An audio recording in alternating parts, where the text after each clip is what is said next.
So today, we're reviewing the Pavo20 Pro, but has a little bit of a surprise this time. The DJI O4 Pro mount instead of the O3.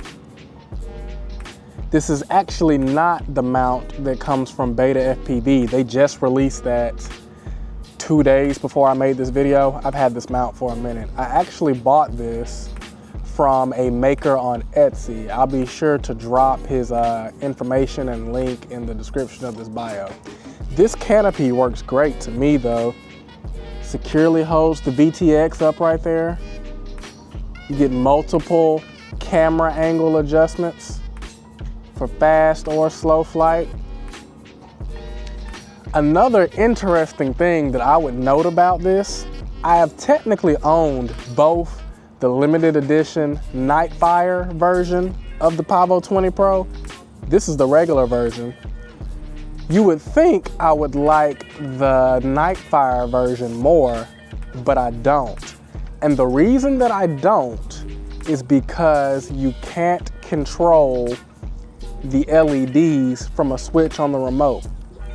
As far as I know, somebody correct me in the comments, you can only control the LED from a board that is inside of the drone.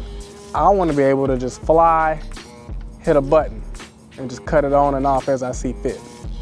For that reason, I actually like the base model more than the limited edition. What are some other things I can tell you about this? Freestyles very well to be a Cinewhoop. I have tried the GEP RC Cinlog 25, the Cinlog 30, and although all of them were good for, their intended purpose, which is cruising cinematic flight, none of them can freestyle, and their battery life was pretty poor too, from what I can remember. Really made to just get slow cinematic footage. If you wanted to do that, then it did pretty well.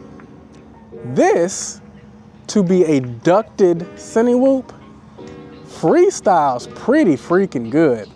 You'll see in the, well, you've probably already seen in the footage that I played before this, but really, really, really good freestyler. I really, really like it. It comes with 2.2 3-blade props, I believe. These are Beta FPV 1104 7200 kV motors.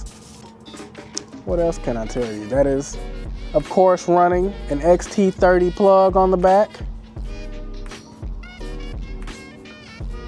And I mean, the only thing that would probably be different from yours if you bought it versus mine is I like my stuff to be kind of clean. So I just got some zip ties right there just to keep my camera cables all bunched up and neatly out of the way of any props or dangling down into the flight controller, anything like that.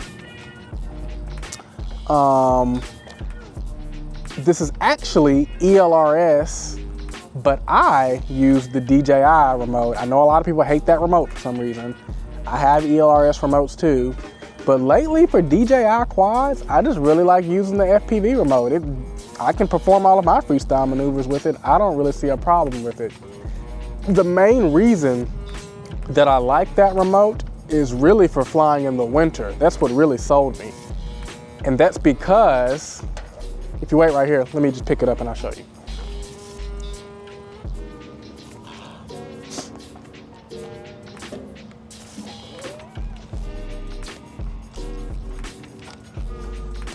That's because with this remote, since it connects via Bluetooth to the goggles and it's not talking to the drone directly, in the winter, if I put my goggles on my head, I don't have to be cognizant of how I'm holding the remote in my lap.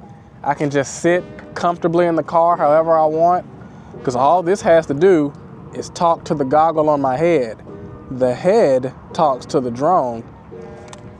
With ELRS, I remember I would have to be kind of cognizant not to hold the remote too low as to not have the signal be blocked by the car engine and whatnot. But I digress. We'll be flying it with the DJI FPV 3 remote. Works with the 2 as well.